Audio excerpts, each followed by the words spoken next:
Hello everyone! Last year I made some predictions and well, they probably weren't the best. Let's go through the 5 predictions that I made and see how poorly I actually did. Ticket to Ride Rome will be a thing. Unfortunately, well, kind of unfortunately for my predictions at least, actually it was Ticket to Ride Berlin that got the city's new sort of small box.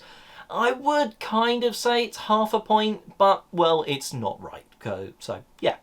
0 out of 5 so far. I think that GameFound will become better than Kickstarter, and by better I mean I think it will have the bigger and better games on it. Don't get me wrong, I personally backed more stuff on Kickstarter than GameFound. I backed like the Terraforming Mars Prelude 2 expansion, the Clank Legacy Series 2. I backed the Call of Duty board game, all on Kickstarter. However, there were some really big punchy campaigns towards the latter half of 2023 that I think would have always been just on Kickstarter if it was sort of a year, 2 years ago, such as Nemesis, such as Food Chain Magnate, and well, maybe it would have had a bit of more of a magnetic pull if it was on Kickstarter, but it was on GameFound. So I can see sort of these things. Now, I did sort of preface this by saying maybe some big publisher like CMON would sort of jump over. I think they've actually used GameFound for like one of their pledge managers now. So maybe we're seeing a transition there. I think half a point. I think GameFound caught up quite a bit to Kickstarter, though there's still plenty more on Kickstarter. So I was wrong, but I feel I was a little bit right. Number 3, I think that we will get a lot of reskins this year. Well, apart from Waterfall Park, which had kind of already been announced, the retheming of Chinatown, which you'll see a review of on the channel at some point very soon, well, it turns out, well, actually there weren't many more apart from that. Going through the 2023 list for games and even 2024, what's been announced, yeah, there's not many of them. And, well, Waterfall Park was kind of the most obvious one, and it had already been said about.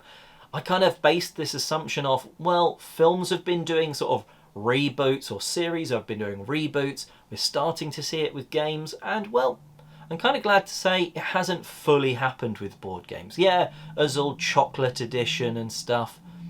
But, well, maybe we're not out of the golden era of board games yet.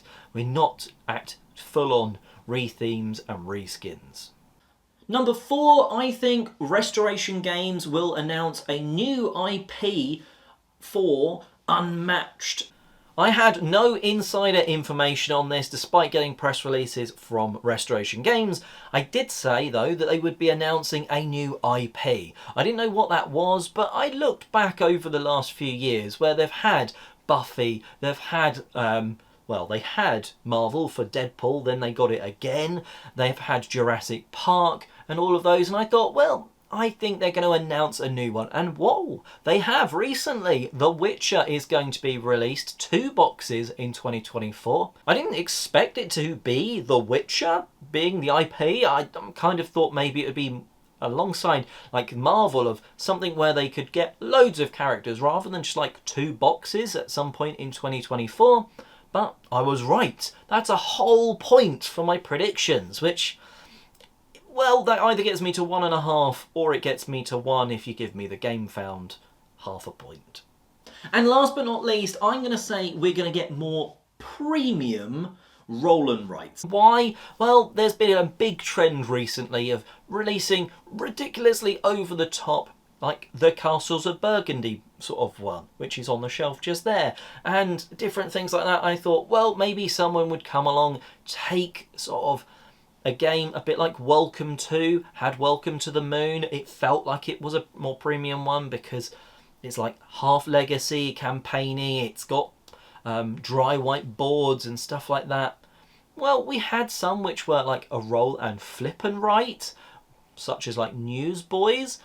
I wouldn't really say we got really any premium ones. So, well, that's another 0. So, overall, 1.5 or 1 out of 5. Well, I think my predictions were at least not too bad. They just didn't come true. In fact, I think I might carry over the Ticket to Ride Rome into my next year's predictions. But you'll have to stick around on the channel for my 24 predictions, my 2024 predictions. I'll only do 5 of them, not 24. That would be ludicrous.